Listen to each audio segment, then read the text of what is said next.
Good afternoon class. ધોરણ 12 વિષય રસાયણ વિજ્ઞાન ચેપ્ટર 5 પૃષ્ઠ રસાયણ વિજ્ઞાન। ગયા લેક્ચરમાં આપણે કલેલમય દ્રાવણ કે જેના બે ગુણધર્મો જોઈ ગયા હતા।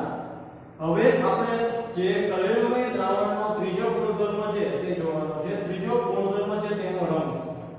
હવે કલેલમય દ્રાવણ એક પ્રકારનું વિષમક પ્રણાલી છે।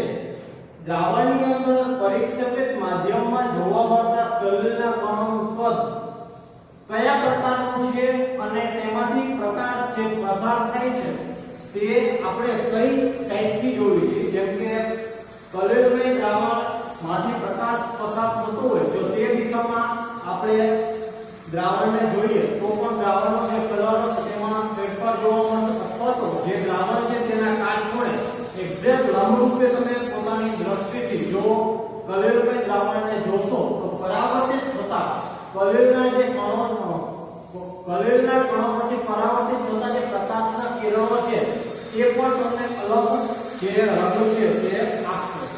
તો હવે આપણે કલેલમય દ્રાવણનો રંગ કેવો છે તે જોઈએ। તો કલેલમય દ્રાવણનો રંગ પરિક્ષેપિત કણોથી વિકિરણ પામેલા પ્રકાશની તરંગલંબાઈ પર આધાર રાખે છે। બરાબર, પ્રકાશની તરંગલંબાઈ ખાસ જોવાની છે કેમ કે તમને બધાને ખબર છે।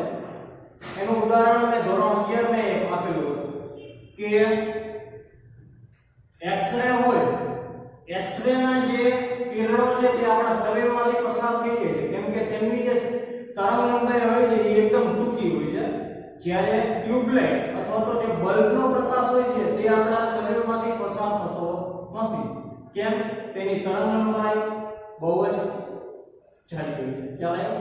તો એવી રીતે જે કલેલમય દ્રાવણ જે હશે, કલેલમય દ્રાવણ પર આપાત થતો પ્રકાશ જે હશે તેની તરંગલંબાઈને તમારે ખાસ ધ્યાનમાં લેવાની છે।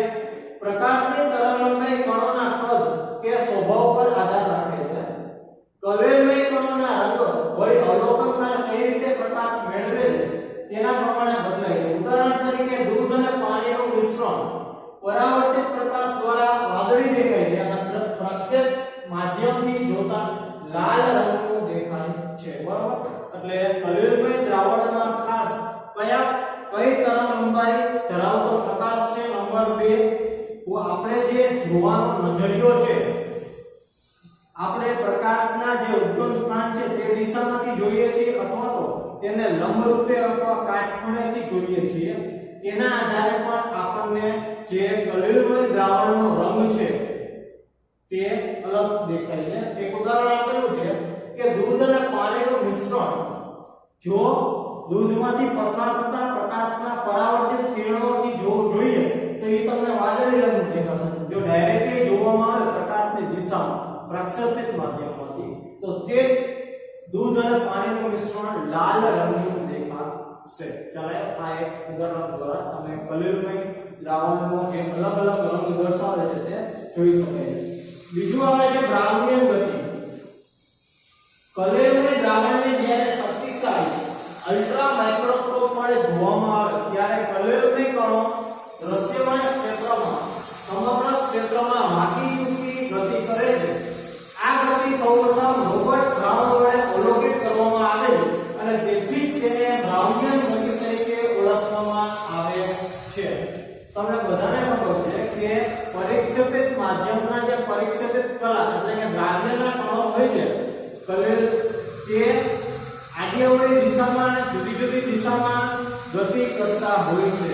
બહુ હાઈ ડેફિનેશન વાળો અલ્ટ્રા માઇક્રોસ્કોપ વડે તેનું ઓબ્ઝર્વેશન કરવામાં આવે તો જે કલેલમય કણોની ગતિ હોય છે તે વાંકી ચૂકી હોવાને લીધે જે ગતિ છે તે બ્રાઉનિયન, સૌપ્રથમ તેનું નિરીક્ષણ રોબર્ટ બ્રાઉન નામના વનસ્પતિ શાસ્ત્રીએ કરેલું હોવાથી તેને બ્રાઉનિયન ગતિ તરીકે ઓળખવામાં આવે છે। હવે આ જે બ્રાઉનિયન ગતિ છે તે કલેલના સ્વભાવથી સ્વતંત્ર છે પરંતુ કણના માપ અને દ્રાવણની સ્નિગ્ધતા પર તે આધાર રાખે છે। બરાબર, કે વસ્તુને ધ્યાનમાં રાખજો કે દ્રાવણની સ્નિગ્ધતા વધારે હશે તો જે આ પ્રકારની બ્રાઉનિયન ગતિ છે તે ઓછી જોવા મળશે અને દ્રાવણની સ્નિગ્ધતા ઓછી હશે જે સ્નિગ્ધતા ઓછી એમ બ્રાઉનિયન ગતિ છે, કલોલમય કણોની જે ગતિ છે તે તમને વધારે જોવા મળશે. માપ જેટલું વધારે નાનું અને સ્નિગ્ધતા જેટલી ઓછી એટલી વધારે બ્રાઉનિયન ઝડપી ગતિ. પરીક્ષિત માધ્યમના અણુઓ વડે કણો પરનો અસંતુલિત બોમ્બમારો બ્રાઉનિયન ગતિને અસર કરે છે કે જે કણોને ફરવા દેતો નથી. એક કણ બીજા કણ ઉપર જે વસ્તુ ધ્યાનમાં રાખો કે કલોલમય કણો સરખો વીજભાર ધરાવતા હોય તો બે સરખા વીજભાર ધરાવતા કલોલમય કણો છે તે એકબીજા વચ્ચે અપાકર્ષણ બળ અનુભવે અને સતત આ પ્રકારની ગતિથી તેમને એક જગ્યાએ ઠરવા દેતા નથી. કોઈ એક જગ્યાએ કલોલમય કણ તમને સ્થિર જોવા મળશે નહીં. સતત ગતિમાં હોય તેવું ઓબ્ઝર્વેશન અલ્ટ્રા માઇક્રોસ્કોપિક ઓબ્ઝર્વેશન તમે કરશો તેમાં જોવા મળશે. હવે એના પછીનો પાંચમો ગુણધર્મ આવે છે કલોલમય કણો પર વીજભાર.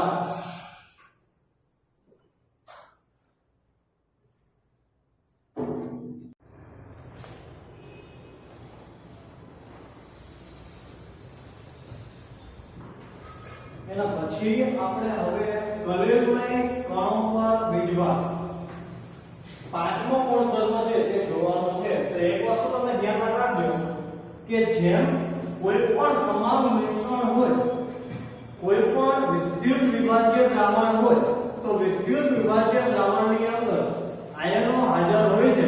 જેમ કે NaCl નું દ્રાવણ કહે તો મીઠાને પાણીમાં ઓગાળવાથી NaCl નું દ્રાવણ બને અને NaCl ના દ્રાવણની અંદર Na+ અને Cl- આયન સ્વરૂપે હાજર હોય છે.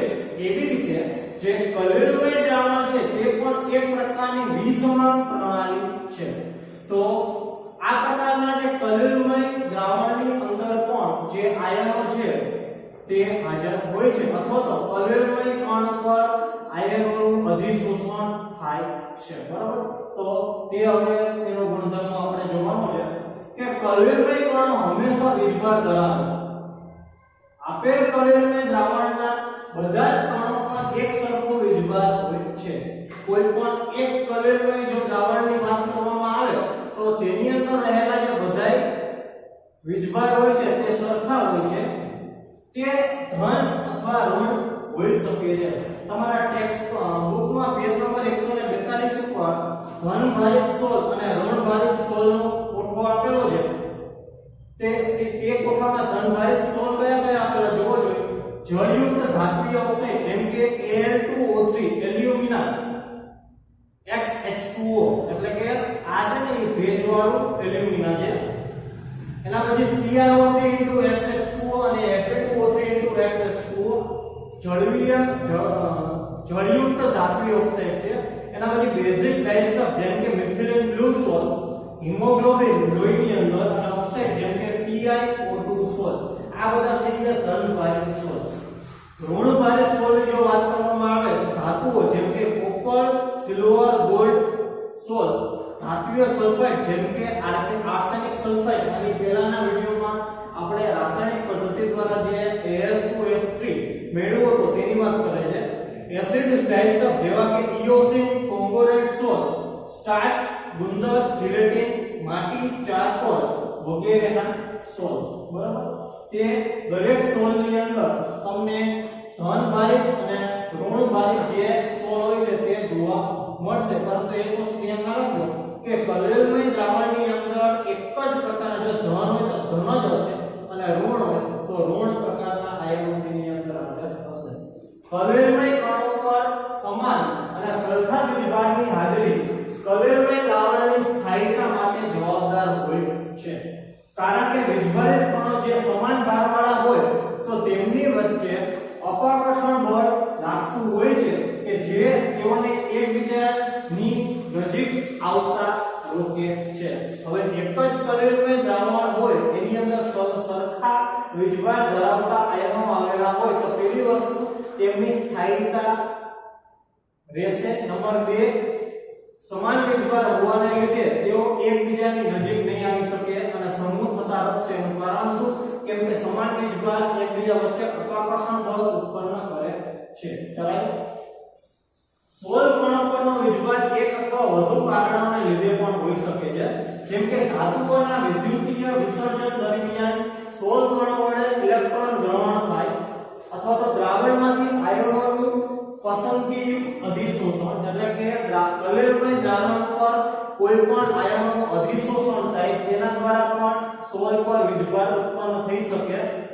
તો હવે સોલ કણો પર ઉદ્ભવતો વીજભાર આયનોના પસંદગીયુક્ત અધિશોષણ દ્વારા નીચે મુજબ વર્ણવી શકાય છે. તેના બે ઉદાહરણ આપેલા છે. બે ઉદાહરણ અત્યારે આપણે જોવાના છે કે સોલના કણો ધનમય અથવા ઋણમય આયનો વડે પસંદગીયુક્ત અધિશોષણના કારણે ધનભાર અથવા ઋણભાર પ્રાપ્ત કરે છે. જો બે કે તેથી વધારે પરિક્ષેપણ માધ્યમમાં આયનો હાજર હોય તો કલેરમય કણોના સમાન આયનોનું પસંદગીયુક્ત અધિશોષણ સામાન્ય રીતે થાય છે. આ બે ઉદાહરણ દ્વારા તે વસ્તુ આપણે સમજીએ. હવે કલેરમય દ્રાવણની અંદર જે વીજભાર હશે તેના કરતા વિરોધી વીજભાર ધરાવતો જે આયન હશે તેને પોતાની તરફ આકર્ષશે. તમને ખબર છે કલેરમય દ્રાવણની અંદર બધે સમાન વીજભાર હોય છે. સમાન વીજભાર એકબીજાની નજીક ન આવે કેમ કે તેનું સમાન વીજભાર વચ્ચે આકર્ષણ થાય. ધારો કે આપણે બીજું દ્રાવણ કલેરમય દ્રાવણની અંદર એક કરતા વધારે આયનો આવેલા હોય તો પોતાના કરતા વિરોધી વીજભાર ધરાવતો જે આયન હશે તેને કલેરમય દ્રાવણની અંદર આવેલો વીજભાર પોતાની તરફ ખેંચશે. એટલે કે તેનું શું થશે તો કલેરમય દ્રાવણની સપાટી પર તે આયનનું અધિશોષણ થશે. તમે અહીંયા જોઈ શકો છો જ્યારે સિલ્વર નાઇટ્રેટ એટલે કે AgNO3 સિલ્વર નાઇટ્રેટના અતિ મંદ દ્રાવણ Ki ના દ્રાવણ એટલે પોટેશિયમ આયોડાઇડના અતિ મંદ દ્રાવણમાં ઉમેરવામાં આવે ત્યારે અવક્ષેપિત AgNO3 અને Ki બે વચ્ચે પ્રક્રિયા થઈ શું બને છે ધ્યાનમાં રાખજો કે Agi અને KNO3 બરોબર. Ag છે તે સાઈડ I સાથે પ્રક્રિયા કરી સિલ્વર આયોડાઇડ બનાવશે અને સિલ્વર આયોડાઇડ પરિક્ષેપિત માધ્યમમાંથી આયોડાઇડ આયનનું અધિશોષણ કરે છે અને ઋણભારિત કલેરમય દ્રાવણમાં પરિણમે છે. જ્યારે Ki ના દ્રાવણને AgNO3 ના દ્રાવણમાં ઉમેરવામાં આવે ત્યારે ધનભારિત સોલ પરિણમે છે કારણ કે પરિક્ષેપિત માધ્યમમાંથી Ag+ આયનનું અધિશોષણ થાય છે. તમારે જોવાનું કે જો સિલ્વર નાઇટ્રેટના દ્રાવણમાં Ki ઉમેરવામાં આવે તો આયોડાઇડ અને ઋણ આયન છે તેનું અધિશોષણ થશે, પરંતુ તેનાથી વિરોધી પ્રક્રિયા જો Ki ના દ્રાવણમાં AgNO3 નું દ્રાવણ ઉમેરવામાં આવે તો ધનભારિત સોલ પરિણમે કે જેના માધ્યમમાં Ag+ આયન છે તે પોતે અધિશોષિત થશે. બરાબર. એટલે કન્ડિશન બે એક જ છે, પરંતુ AgNO3 ના દ્રાવણમાં Ki ઉમેરવાથી ઋણભારિત જે I- આયન છે તેનું અધિશોષણ થાય, પરંતુ જો Ki ના દ્રાવણમાં પાછું AgNO3 નું દ્રાવણ છે કલેરમય તે ઉમેરવામાં આવે તો પરિક્ષેપિત માધ્યમમાં Ag+ નું અધિશોષણ થાય છે. તેના આ રીતે દર્શાવવામાં શકાય. બને છે Agi અધિશોષણ કોનું થાય છે AgNO3 ના દ્રાવણમાં Ki નાખવાથી. અને બીજા તબક્કામાં છે કે Ki ના દ્રાવણમાં જો AgNO3 નાખવામાં આવે તો પરિક્ષેપિત માધ્યમમાં Ag+ નું જે છે તે અધિશોષણ થશે. બીજા નંબરનો તબક્કો છે જો FeCl3 ને વધુ પ્રમાણમાં ગરમ પાણીમાં ઉમેરવામાં આવે તો જળયુક્ત ફેરિક ઓક્સાઇડનો ધનભારિત સોલ મળે છે જે Fe+3 આયનના અધિશોષણને કારણે હોય છે. FeCl3 ને ગરમ પાણીમાં નાખવાનું છે તો તમને Fe+3 વાળો જે ધનભારિત સોલ છે તે મળશે. પરંતુ જો ફેરિક ક્લોરાઇડને NaOH ના દ્રાવણમાં ઉમેરવામાં આવે તો તમને ઋણભારિત સોલ OH- મળશે. તમે બે કન્ડિશનની અંદર જોઈ શકો છો કે Fe2O3 H2O એટલે કે ફેરિક ક્લોરાઇડને પાણીમાં ગરમ પાણીમાં નાખતા તે Fe2O3 માં પરિવર્તિત થઈ જશે અને Fe+3 જે ફેરિક ઓક્સાઇડની અંદર ફેરિક આયન છે તે આપણને પ્રાપ્ત થશે. પરંતુ જો ફેરિક ક્લોરાઇડને NaOH માં ઉમેરવામાં આવે તો જે OH- એટલે કે ઋણ આયન છે OH- તે પરિક્ષેપિત અધિશોષિત થશે. ઉપર દર્શાવ્યા પ્રમાણે કલેરમય કણની સપાટી પર વીજભાર પસંદગીયુક્ત અધિશોષણને કારણે મેળવે છે અને આ સ્તર માધ્યમમાંથી વિરોધી આયનને પોતાની તરફ આકર્ષે છે અને વિદ્યુત સ્તર જે છે એક વસ્તુ વિચાર કરજો કે એકવાર કલિલમય દ્રાવણ ઉપર ધારો કે ઋણ વીજભારિત છે તે સ્થાપિત અધિશોષિત થઈ ગયો તો ઋણ વીજભારિત શું કરશે પોતાના કરતા વિરોધી વીજભાર વાળો જે આયન હશે તેને પોતાની તરફ આકર્ષશે અને તેના ઉપર બીજું અધિશોષણ કરશે તમે અહીં જોઈ શકો છો AgI જે AgI ની ઉપર શું થયું તો અધિશોષિત થયો તો I- છે તે પોતાના કરતા વિરોધી વીજભાર ધરાવતા K+ ને પોતાની ઉપર અધિશોષિત કરશે બીજી કન્ડિશન ની અંદર AgI ની અંદર Ag+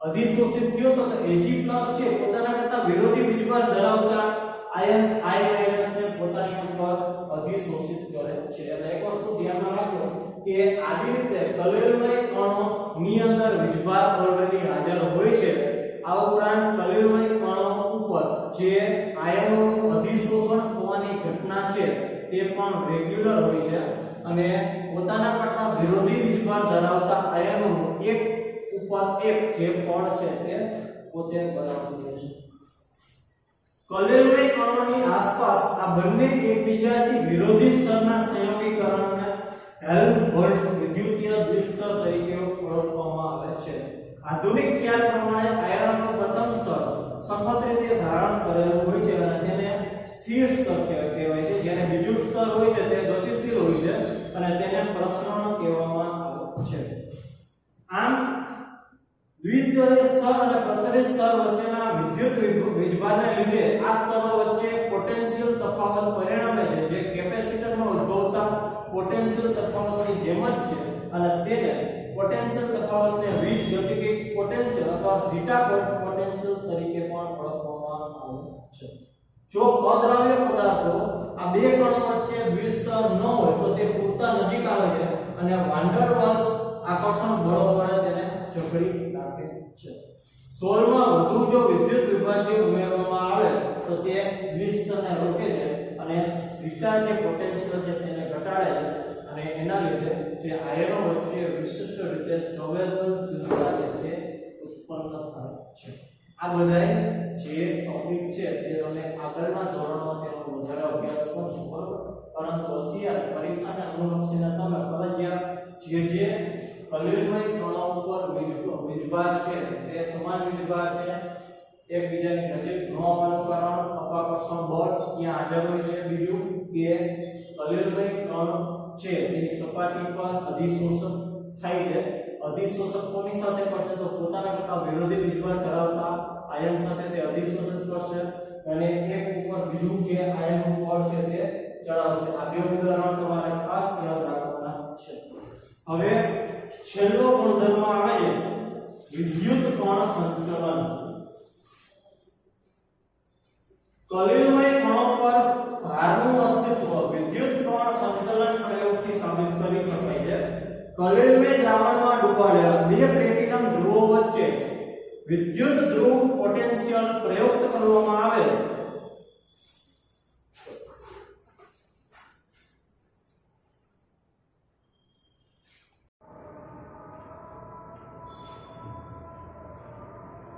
વિદ્યુત કણ સંચાલનની અંદર કલિલમય કણો પર ભારનું જે અસ્તિત્વ હોય છે તે વિદ્યુત કણ સંચલનથી કરી શકાય છે કલિલમય દ્રાવણમાં ડૂબાડેલા બે પ્લેટિનમ વિદ્યુત ધ્રુવો વડે વિદ્યુત પોટેન્શિયલ પ્રયુક્ત કરવામાં આવે ત્યારે કલિલમય કણો એક અથવા બીજા વિદ્યુત ધ્રુવ પર ફસે છે પ્રયુક્ત વિદ્યુત ધ્રુવ પોટેન્શિયલ હેઠળ કલિલમય કણોના હેરફેર હેઠળ વિદ્યુત કણોનું સંચલન થાય છે હવે એક વસ્તુ તમે ધ્યાનમાં રાખો કે આ પ્રકારે યુ આકારની એક નળી છે કે જેની અંદર કલિલમય દ્રાવણ ભરવામાં આવે છે હવે કલિલમય દ્રાવણની અંદર ધન આયન અને ઋણ આયન જે હાજર હોય છે હવે યુ આકારની જે નળી છે તેના બંને છેડે વિદ્યુત ધ્રુવ લગાડેલા હોય છે અહીંયા વિદ્યુત ધ્રુવ ધાતુની જે પટ્ટી છે તે કેથોડ તરીકે વર્તે છે અને કલિલમય દ્રાવણની અંદર રહેલા જેટલા પણ ધન આયનો હશે તે કેથોડની ઉપર આકર્ષિત થઈ અને જમા થશે અહીંયા બીજા વિદ્યુત ધ્રુવ તરીકે એક વસ્તુ ધ્યાનમાં રાખો કે એનોડ તરીકે ધન આયન છે. હવે કલેલમય દ્રાવણની અંદર જેટલા પણ ઋણ આયનો હશે તે એનોડ તરફ આકર્ષિત થશે અને ત્યાં જમા થશે. આવી રીતે વિદ્યુત કણ સંચલન એટલે કે કલેલમય દ્રાવણની અંદર આવી રીતે યુ આકારની નળીમાં બે વિદ્યુત ધ્રુવો ગોઠવી એનોડ અને કેથોડની અંદર કલેલમય દ્રાવણમાં જો ઋણ આયન હશે તો તે બધા એનોડ ઉપર જમા થશે અને કલેલમય દ્રાવણમાં જો ધન આયન હશે તો તે બધા કેથોડ પર ઋણ સપાટી પર જમા થશે. એટલે આવી રીતે કલેલમય દ્રાવણોની અંદર પણ જે કણોનું સંચલન છે એક જગ્યાથી બીજી જગ્યાએ સ્થાનાંતર છે એક વિદ્યુત ધ્રુવ પર તેનું સ્થાપન છે તે કરી શકાય છે. ધન ભારયુક્ત કણ કેથોડ તરફ જ્યારે ઋણ ભારયુક્ત કણ એનોડ તરફ ખસે છે. વિદ્યુત કણ સંચલન એટલે કે કણોની હેરફેરને કેટલીક યોગ્ય રીતથી રોકવામાં આવે છે ત્યારે એવું અવલોકન કરવામાં આવે છે કે પરિક્ષેપણ માધ્યમ વિદ્યુતીય ક્ષેત્રમાં ખસવાનું શરૂ કરે છે. આ ઘટનાને વિદ્યુત પરાસરણ કહેવામાં આવે છે. આ બધી વસ્તુ કલેલમય ગુણોના સ્વભાવને અનુલક્ષીને વિચારવામાં આવેલી છે. વિદ્યાર્થી મિત્રો, હવે પછી આ ચેપ્ટર છે, ચેપ્ટરના બોર્ડની પરીક્ષાને અનુલક્ષીને જેટલા મુદ્દા લેવાના હતા તે લેવાઈ ગયા છે. હવે પછી ફાયર્સ છે તે એકવાર તમે જોઈ લેજો, બરાબર? એ આપણે બોર્ડની એક્ઝામમાં પૂછાવાનું નથી, એટલા માટે હવે પછીના લેક્ચરમાં આપણે એના પછીનું જે ચેપ્ટર છે તે સ્ટાર્ટ કરશું.